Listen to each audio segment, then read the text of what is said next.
Welcome to the online lecture from Sharadi More English high school. So आज हम 10th का मराठी पढ़ रहे हैं। ओके,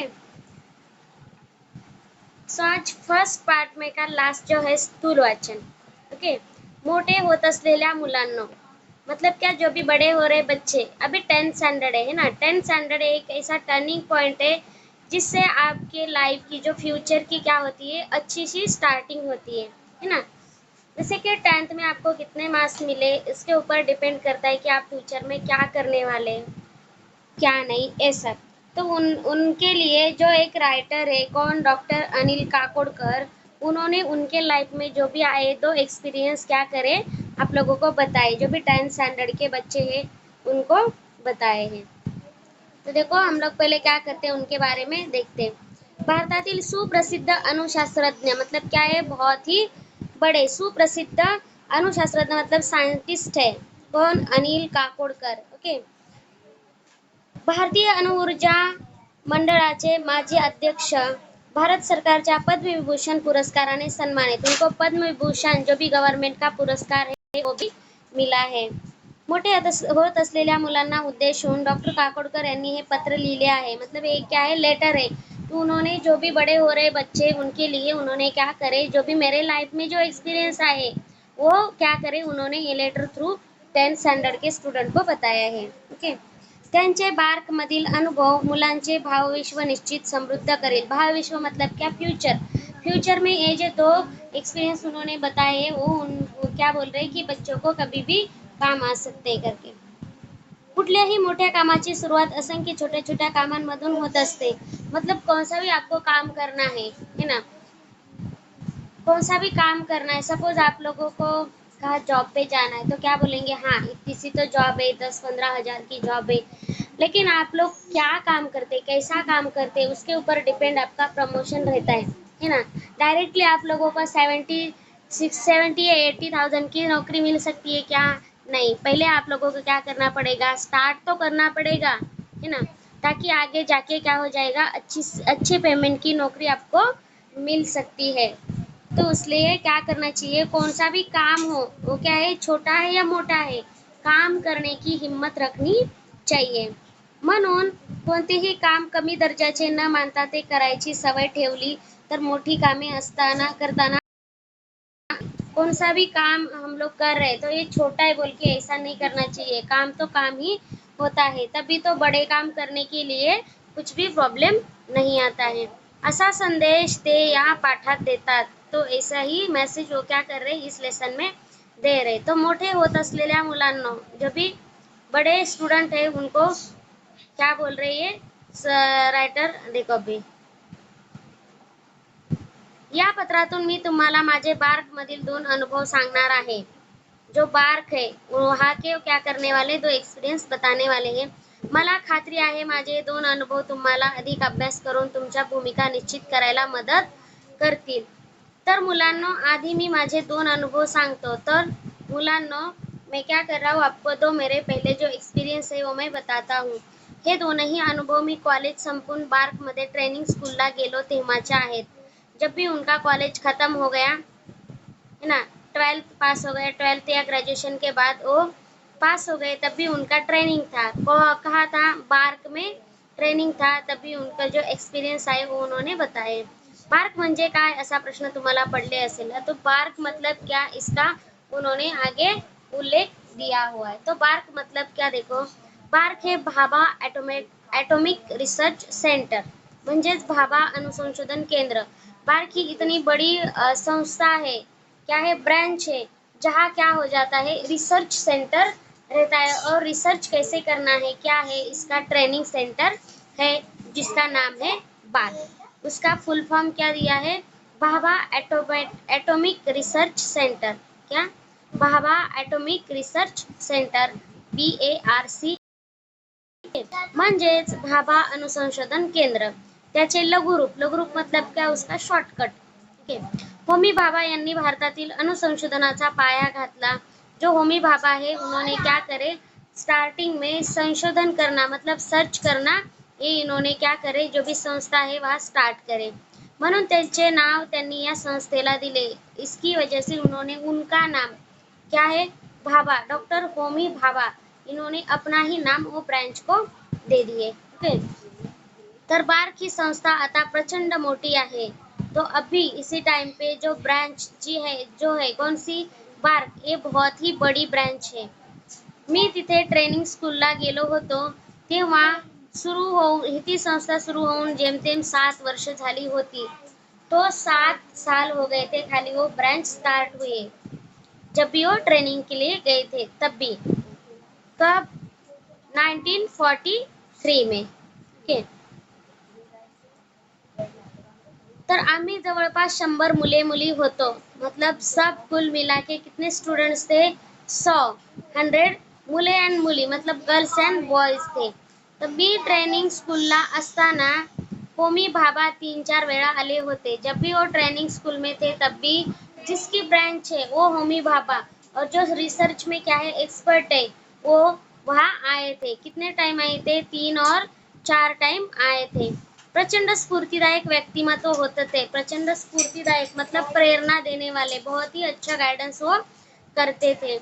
एकदा आम्ही त्यांना विचारलं, एक बार हम लोगों ने क्या करे, उनको पूछा की आम्ही इतकी मुलं मुली आहोत पण सर्वांना पुरेल इतकं काम आहे कुठे इथे। तो क्या बोले, हमने उन लोगों को एक क्वेश्चन पूछा कि हम लोग इतने सारे लोग हैं तो हम लोगों को दोनों को जितना काम चाहिए उतना काम तो यहाँ है ही नहीं, तो हम इतने सारे लोग यहाँ कैसे काम करेंगे। तो उसके बाद वो क्या बोले, तुम्ही याची काळजी का करता, तो तुम क्यों केयर कर रहे हो इसकी, तुम क्या करो कि तुम्ही सर्वजण संशोधन करत रहा, तुम सब लोग क्या करो, सर्च करते रहो, ओके, रिसर्च करते रहो। त्यासाठी सरकारला किती खर्च येतो याचा आता विचार करू नका। तो जैसे कि आप लोग ऐसा मत सोचो कि इसका खर्चा जो है हम लोगों का जो गवर्नमेंट को कितना आता है, ऐसा विचार मत करो। आप जिस काम के लिए आ रहे हैं ना वही काम करो। जैसे कि आप लोगों को भी बोर्ड एग्जाम देनी है ना, तो बोर्ड एग्जाम का पेपर जितना है उतनी ही आप लोग पढ़ाई करो और पेपर लिखने का खाली काम करो। तो आप ये मत सोचो कि पेपर, ये जो पेपर है हमारे पास आंसर पेपर, तो उसको बनाने में गवर्नमेंट को कितना खर्चा आया होगा, तो टोटल महाराष्ट्र में कितने बच्चे होंगे, तो पूरा खर्चा कितना आया होगा। ये फालतू में क्या करो, दिमाग में क्वेश्चन मत डालो। खाली तुम क्या करो कि तुम्हारा जो एम है उसके ऊपर खाली फोकस करो। ओके, तुम्हें क्या करना है, खाली क्वेश्चन पेपर आएगा तो आंसर शीट आपको सॉल्व करनी पड़ेगी, पूरी राइट करनी पड़ेगी।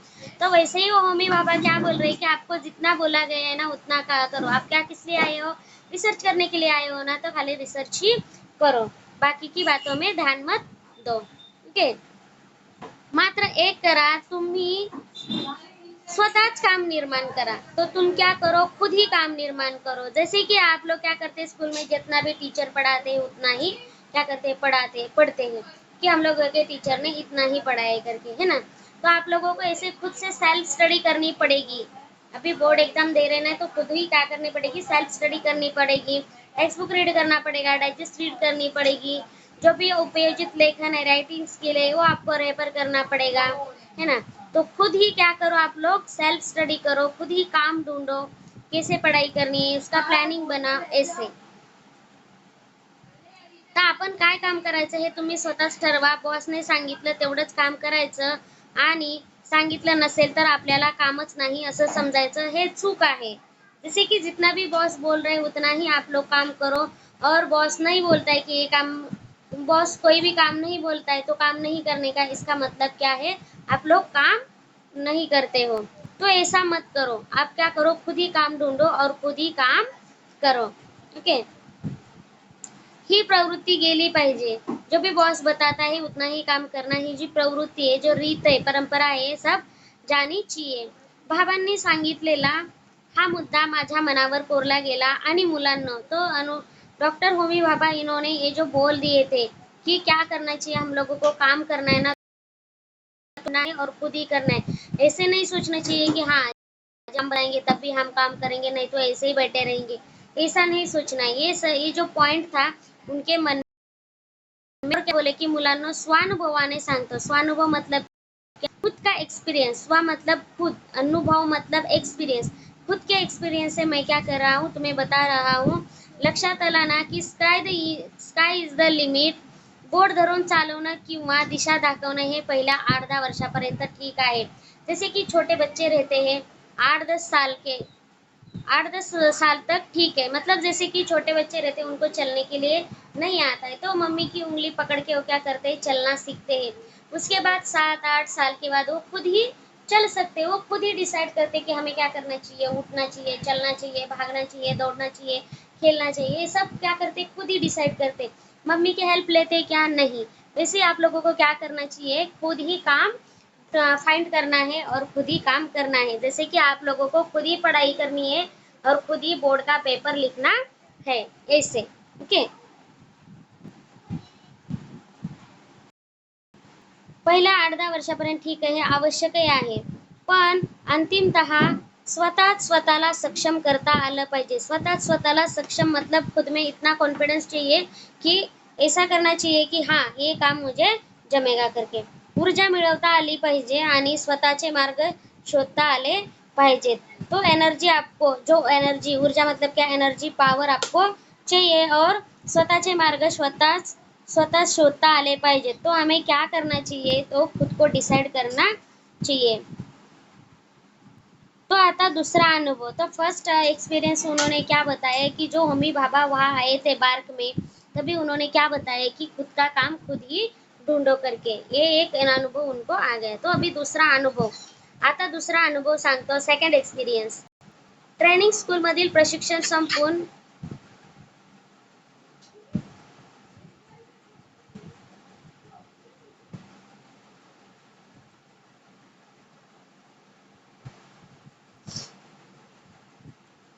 ट्रेनिंग स्कूल मधील प्रशिक्षण संपून मी बार्क मध्ये इंजीनियर म्हणून ज्वाइन झालो. तो स्टार्टिंग में उन्होंने क्या किए थे, कॉलेज खत्म करके ट्रेनिंग के लिए गए थे. अभी ट्रेनिंग उनका खत्म हो गया, अभी जॉब उनको मिल गई थी. ट्रेनिंग स्कूल मधील प्रशिक्षण संपून मी बार्क मध्ये इंजिनियर म्हणून जॉइन झालो. ओके. तेव्हा तिथे मेटलायझिंग प्रक्रियेवर मला काम करायला सांगण्यात आलं. जो भी मेटलायझिंग प्रक्रिया है उसके ऊपर उन्होंने क्या करे, उनको काम करने के लिए बोल दे. जो भी इंजीनियरिंग फील्ड में काम रहता है वो. आमच्याकडे त्यासाठी यंत्र सामग्री होती. तो हमारे पास उसके लिए जो भी यंत्र की सामग्री मतलब यंत्र सब थे. पण कोणीही ती वापरली नव्हती. म्हणून मी म्हणालो कि मी यावर काम करतो. तो उन्होंने किसी ने भी वो यंत्र यूज नहीं किए थे, इसलिए मैंने क्या बोल दिए कि ये काम मैं करता हूँ. पण यासाठी मला एक वेल्डर व फोरमन यांची गरज आहे. तो क्या बोले कि जो मैं काम कर रहा हूँ इसलिए मुझे किसकी जरूरत है, जो भी एक वेल्डर है और फोरमन है उसकी जरूरत है. तेव्हा मला सांगण्यात आलं की तो मुझे बताए गए की तुला आता काहीच मदत मिळणार नहीं, तो तुम्हें अभी कौन सी भी हेल्प नहीं मिलेगी. ओके. तुला स्वतःलाच सर्व करावं लागेल.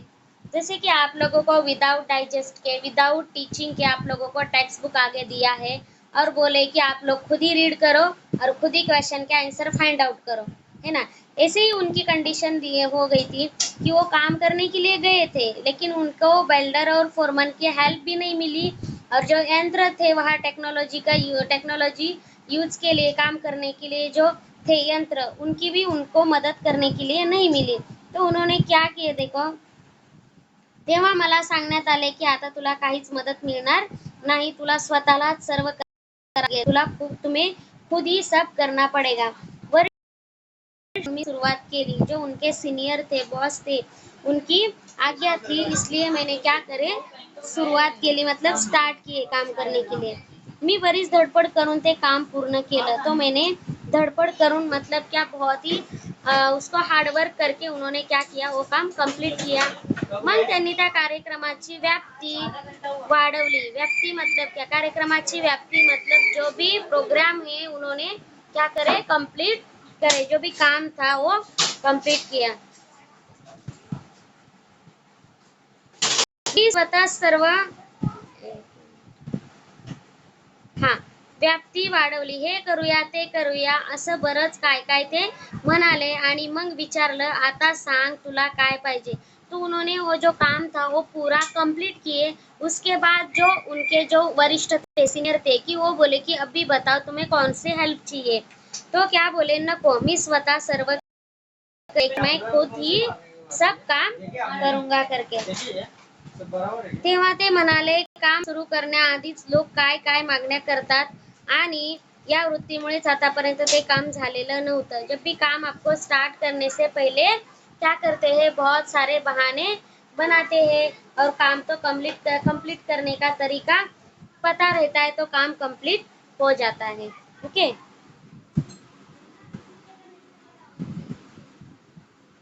म्हणून म्हणून आम्ही तुला वेल्डर व फोरमन द्यायला नाही म्हणालो होतो, मात्र आता तुझ्या हाताखाली पाहिजे तेवढे लोग घे। तो उनको भरोसा हो गया, ट्रस्ट हो गया उसके ऊपर कि ये बहुत जिद्दी है, मेहनती है, कष्ट करने वाला है, ये काम कर सकता है। इसलिए उन्होंने क्या बोले कि अभी तुम्हें आगे जो काम करना है, इसलिए हम लोग तुम्हें क्या करते हैं कि जितने भी तुम्हें हेल्प के लिए लोग चाहिए उतने लोग तुम क्या करो, ले लो। कारण त्यांनी पाहिलंय की तू हे करू शकतोस, क्योंकि उन्होंने देखा है कि आप ये कर सकते हो। आता हेही लक्षात घे की एकटा माणूस जास्त काम करू शकत नहीं, तो तुम ये भी ध्यान में ले लो कि एक अकेला जो आदमी है सब काम नहीं कर सकता है। तो इसलिए क्या करना चाहिए, सब लोगों की हेल्प करके वो काम करना चाहिए। थोडक्यात काय तर तुम्ही करू शकता हे आधी दाखवा, मग इतरांना काम करायला सांगा। तो आप लोग जो दूसरों को काम बता रहे तो खुद को आता है का, ये पहले देख लो, उसके बाद आप दूसरों को काम बताओ, ऐसे बोले।